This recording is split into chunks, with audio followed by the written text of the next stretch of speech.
everyone. Welcome to this first episode of the speaker series from the Global and National Security Institute at the University of South Florida. My name is Golfo Alexopoulos. I'm professor in the School of Interdisciplinary Global Studies. I'm also director of the USF Institute for Russian, European, and Eurasian Studies.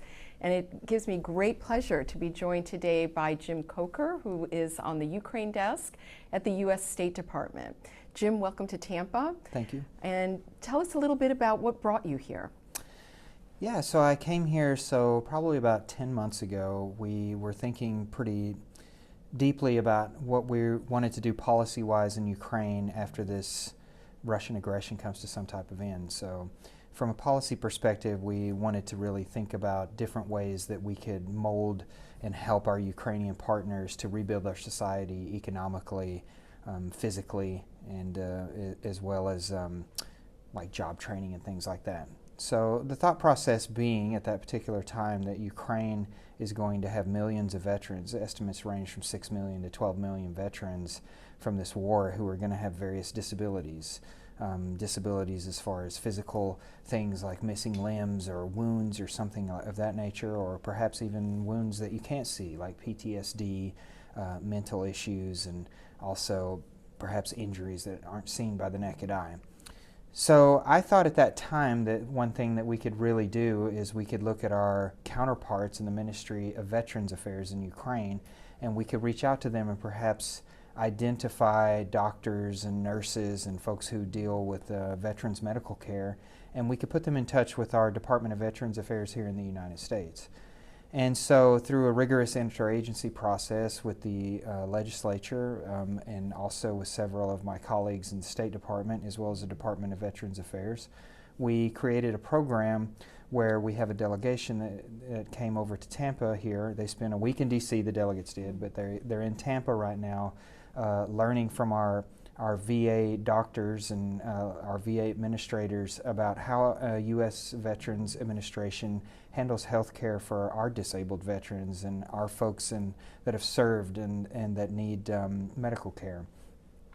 Kind of on that note, one thing that I heard that I thought was very uplifting is one of our U.S. Department of Veterans Affairs doctors said that if a soldier knows that he'll be taken care of if he's wounded, that will give everyone more inspiration to fight. And I think that's really true, and that's really a policy objective of the United States, is to help Ukraine rebuild a stable, economically viable future, and also with the added benefit of our doctors here in the United States being able to hear and learn from our Ukrainian counterparts about the challenges that they face that will make our doctors better and hopefully provide better health care to our U.S. veterans. So you see this as an ongoing relationship that will last a few years, right? I do. So we have the program, the one that we're doing in Tampa this week is the first of its kind, but we've already slotted a spring delegation to come. We have some work to do in Washington to make that happen. And my hope is, and I believe it will happen, is that we will continue to do this as long as we can until the Ministry of Veterans Affairs in Ukraine, as well as other medical providers outside of that space, until we can help them build teams. And those teams can work together to provide the best medical care possible for their returning veterans. Mm-hmm. What are some of the success stories that the U.S. has had integrating veterans after wars, and what kinds of programs are you suggesting to the Ukrainians? Yes, so what we've seen in the U.S. Veterans Administration, for instance, is especially in the wars in Afghanistan and Iraq, there were different views about the way to treat returning veterans, especially in the mental health care space, but also in the physical health care space. So what we've seen through the Department of Veterans Affairs here is they have a holistic process where they look at the totality of the soldier returning, and they treat the physical wounds, but they also treat the mental wounds. And by extension, there's family counseling and things of that nature, so they can encompass everything that is in this veteran's life and try to address the challenges that he or she may be facing. So what we hope to come out of this program is that the Ministry of Veterans Affairs in Ukraine will look at what we do here and be able to parrot some of these programs and provide that holistic approach to rehabilitate their soldiers. So in the long run, these same soldiers that may be disabled or may have mental issues or may just need someone to reach out to, that they have that ability to do that and then reintegrate into society to help rebuild the economy that has been destroyed because of Russia's aggression. So let's talk about that a little bit, about Russia's war, because it's been so brutal. They've attacked civilian targets, they've destroyed infrastructure. The intention is really to cripple Ukraine. Do you think it's been successful? What do you think rebuilding Ukraine will require? Well, I think it will take a concerted international effort, frankly. The United States is not the only country that is supplying various things to Ukraine, and that's not just security assistance in the form of weapons or training for military members. That's also humanitarian assistance. That's also various loans through international bodies and things of that nature. I think what it will take is a coalition of countries to come together and help Ukraine to get past this awful moment, and that is going to encompass many different things. I think in the first place it will be rebuilding of infrastructure because the country has been destroyed. I think it will also take economic inputs, economic training, coalitions between private business and government. I also think it's going to take, quite frankly, as I spoke to previously, years of rehabilitation for Ukrainian society, because it's going to be very difficult to come out of this period and just pick up your bags and go to work the next day. People are going to need help. They're going to need mental help. And as we know here in the United States, the unseen wounds of war are often the most dangerous. We've seen like higher incidents of suicide among service members who return and things of that nature.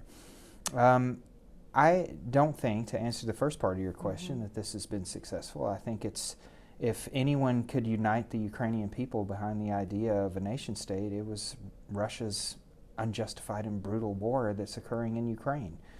Ukrainians have bound together. They fought courageously to defend their country, and they continue to fight. And I think what we'll see is Ukraine will ultimately be victorious and will control the sovereign territory that's internationally recognized.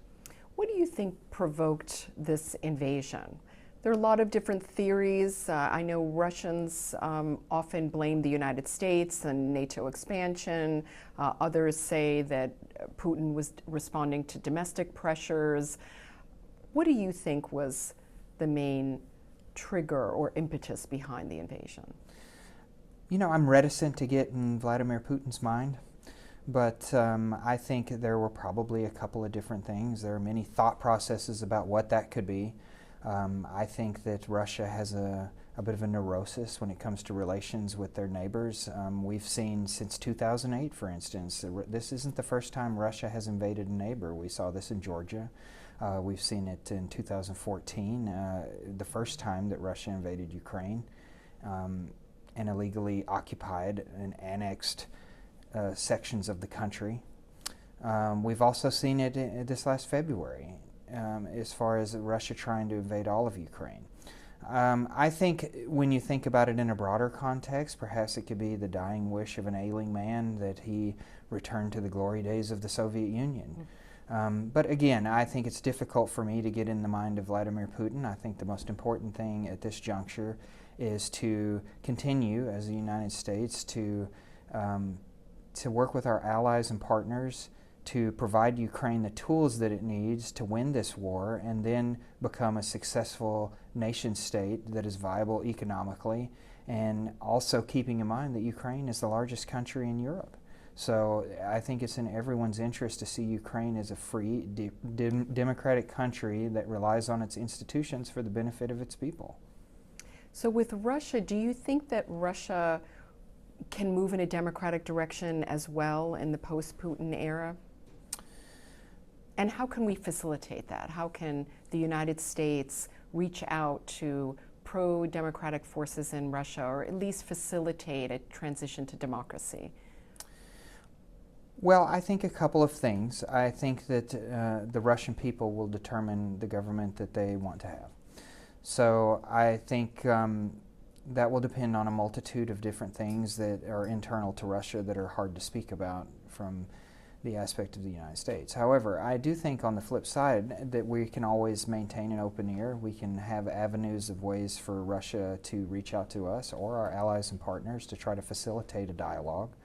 And I think in the course of that dialogue, we can talk about some of these hard issues and some of the things that Russia has engaged itself in that frankly are in violation of international law and violation of human rights, war crimes. And I think we have to have, when the time comes and Russia is ready to sit down at the table, have an honest dialogue so Russia can rejoin the international community as a responsible nation state. So the international community has secured peace for many years through the United Nations. Do you think the United Nations failed in this regard? Because people are suggesting that because Russia had this seat on the Security Council, because it's allied with China, maybe had UN structures been more effective, Russia would have been prevented from invading Ukraine. What do you think about the strength of the UN moving forward? How can we make the UN a more effective institution? And what went wrong this time?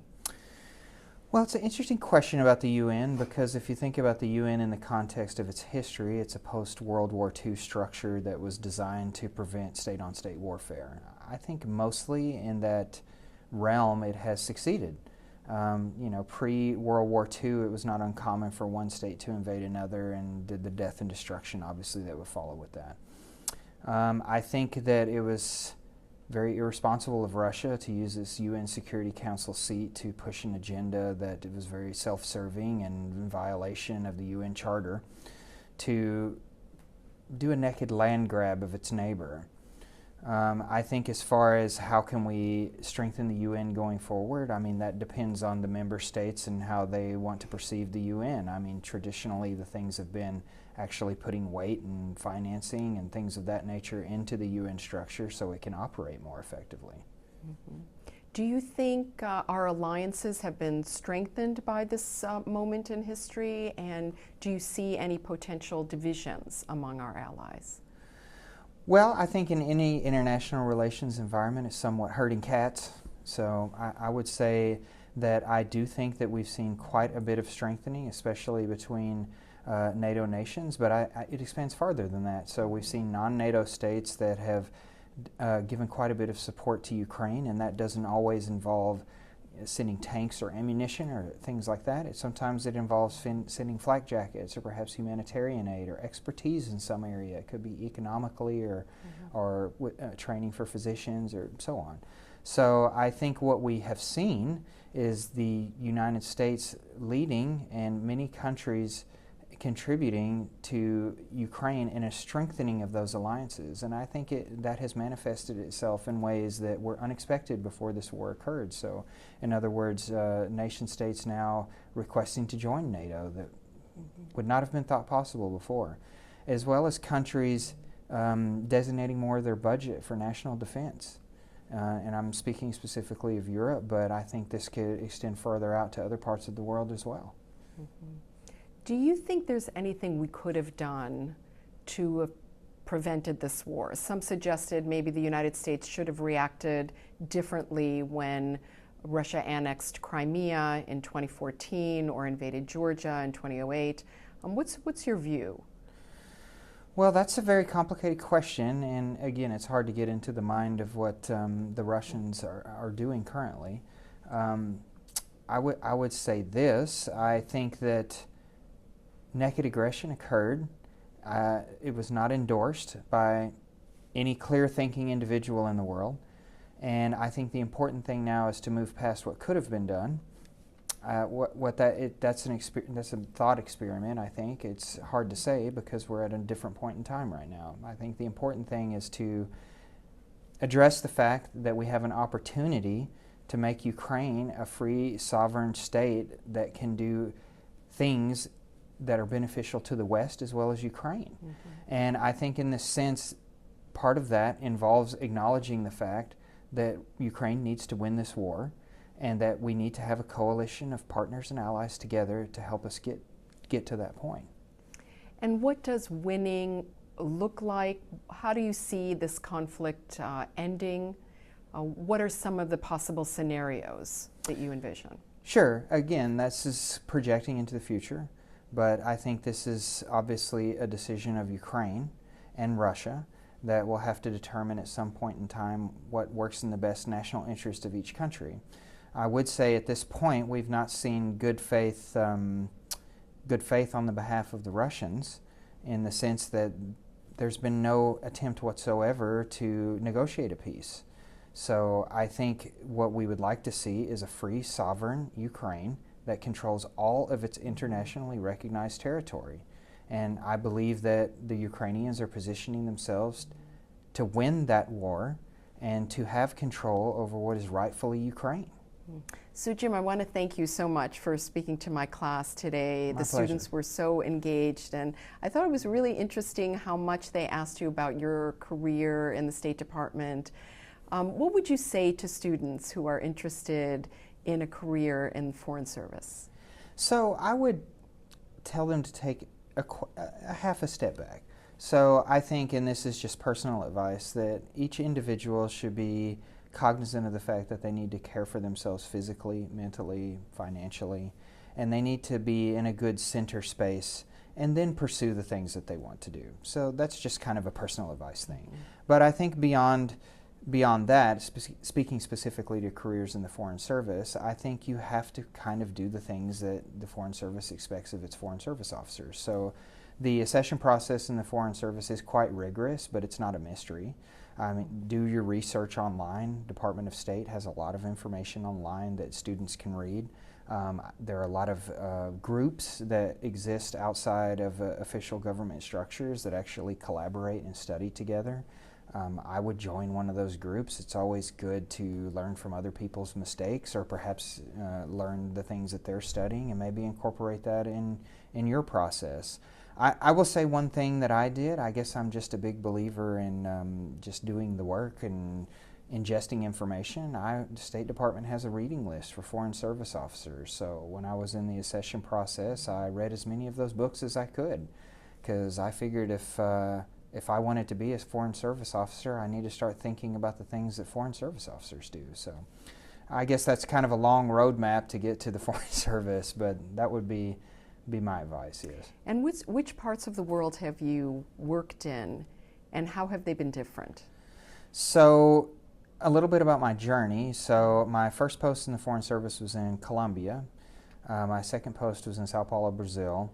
While I was in Brazil, I actually worked in Europe on a temporary assignment in Amsterdam. And I've worked in the Bureau of Intelligence and Research. I was a special assistant there. And currently I work as the political military desk officer for Ukraine. So each of those have been different, and each of them have been rewarding in different ways. For instance, Colombia, I happened to be there during the peace process with the FARC. It was just a fascinating historical moment to see, after Colombia had been in 50 years of civil war, to actually have the insurgents come to the table and negotiate a peace, and now that group is a functioning part of the government. Brazil was an interesting time. It was the first time in years that a right-wing president had been elected, and it was an opportunity for us as the United States to engage Brazil on certain things that had not been thought possible before. A lot of progress was made, and it was just an interesting transitional time in Brazil that I'm glad I was on the ground for that. The Bureau of Intelligence and Research, I can't tell you much about. I'd have to kill you. I'm just joking. But that was an interesting moment too, because intelligence exists in some certain space of where information is promulgated throughout the federal government. So it's not the only piece of information, but it's a piece of information that's important that decision makers and policy makers have to see to make an informed decision about how the U.S. government forms its foreign policy and how we interact with international actors and bodies and international organizations and other governments. And I would say this moment on the Ukraine desk has been very rewarding in an unfortunate moment, because I've seen things that are really incredible. For instance, an interagency process that functions in our U.S. government. But beyond that, the ability of the United States to project a coherent strategy and a coherent policy to our allies and partners, and to see them come together in a unified effort and support a country that is fighting for its freedom, has been inspirational and just something that I didn't think I would ever see. So I think each assignment has been different. Each assignment has been rewarding, and each one is it's just something new that it's just another experience that you have that you put in your memoirs one day. Mm-hmm. That's great. Do you think that this coalition that we've built around values, do you think it will persist and strengthen? I do. I think that we're at a turning point in history, so to speak. I think that no one could have projected war in Europe post-World War II, but yet here we are. But I think one of the interesting things is that even though sometimes working with allies and partners is, as I said before, like herding cats, I do think that also we share values. And when we share values and we learn from our mistakes, then we can form a coherent strategy that strengthens our bonds, strengthens our system, and ultimately makes lives for all of our citizens, not just here in the United States, but other countries, better. And I think we've seen that, and we've seen countries bind and bound themselves together in hope that one day, for instance in this specific case, that Ukraine can be a free and sovereign country that can choose its own destiny.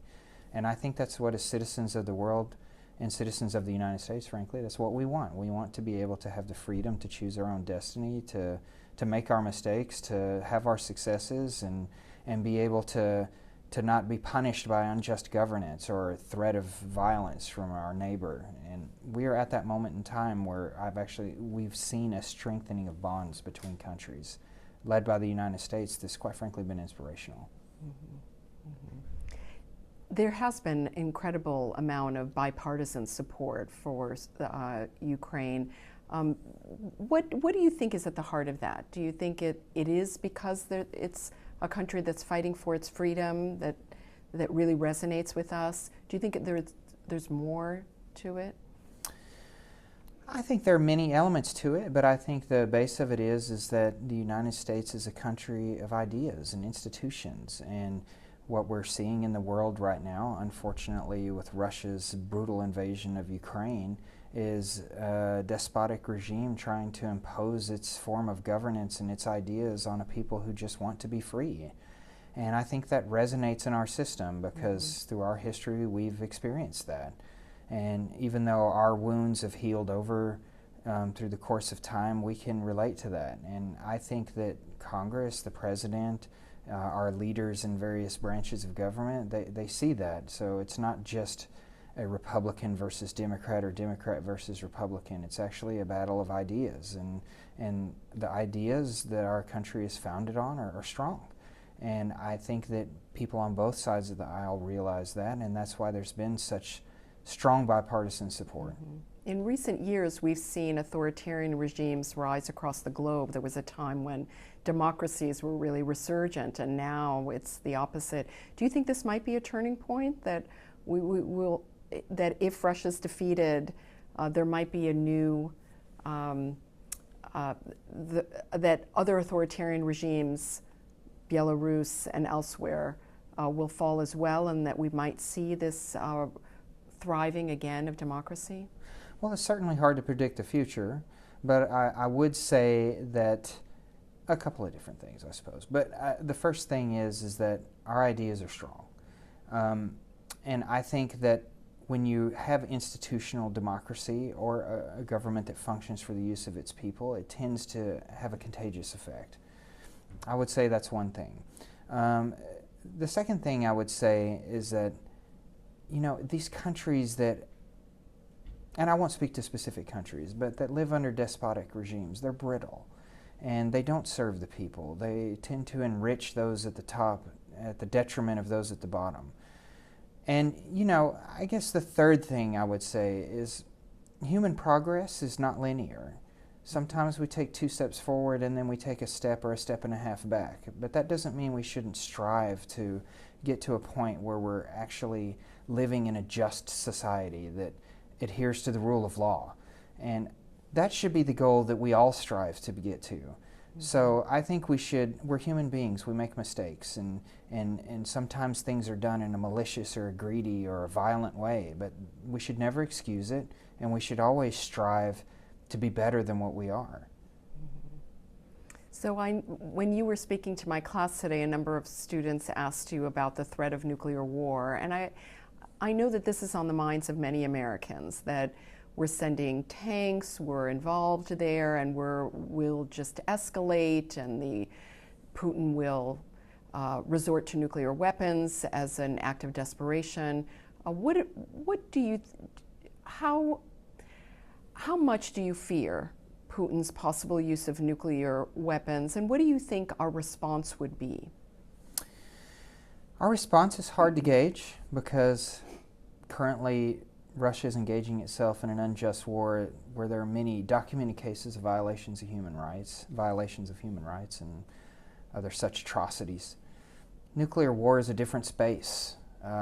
If that happened, I'm reticent to say what the response would be. I think clearly we can project. I mean, this is a future projection. It's hard to say if Russia would really want to do that. That's a line that once you cross it, you can't go back. And I think that would be a threat to many different things. I think clearly it's a concern because nuclear war would not only affect this generation, it would affect the next generation. So obviously there's a fear of that. But let's be honest. Nuclear weapons in this particular case, in this particular framework that we're talking about, is a weapon of terrorism. The idea is to cow the Ukrainian people into being afraid of them being used and to give up their rights and their sovereignty to a despotic regime that is literally destroying the country just because they can right now. Mm-hmm. So, yes, of course this is something we think about, we plan about. We hope that it would not happen, and we would hope also that we would be able to work with our allies and partners to have a coordinated response if it did. As far what that might, as pertains to what that might be, that's too hard to project. Right. So Putin has really maximalist goals in Ukraine. He's talked about how Russia and Ukraine are really one people, and this is historic Russian lands. He seems to want to annex the entire country if possible. And some are worried that if we negotiate a peace, whatever that looks like, he'll just regroup and invade again at a later date. How can we ensure a lasting peace at the end of this conflict? Great question. That's a multifaceted approach. So obviously Putin's forces being defeated on the battlefield would be the first thing. So honestly, it would take them some time to regroup and do this again. But I think there are other elements of this. We're talking about tools at disposal of the United States and other countries that we often think about in a different context. For instance, sanctions. So when sanctions are used, it's not just sanctions against individuals, although we do that, it's sanctions against entities. So Russia has military equipment that requires certain things from different parts of the world. Being able to sanction them buying these things on the open market or prohibiting the shipment of them from one place to another degrades their ability to project power. I think also we have to think about this kind of in the human cultural context. I think we have to realize that Ukraine is a separate entity, and the quicker that Russia realizes that Ukraine is not Russia, then the better. And I think that will deter them from invading again. And lastly, I would say making our allies hard targets. And by hard targets, I mean just acknowledging the fact that there is a threat and encouraging our allies to spend more on their militaries, to harden their countries from invasion, which they have done. Mm-hmm. And this has been a great diplomatic success story. Mm-hmm. So, yeah, I think it's a multifaceted approach that requires looking at it from many different angles. Okay, wonderful. Well, thank you so much. We really appreciate your expertise. Thank you. Thank you.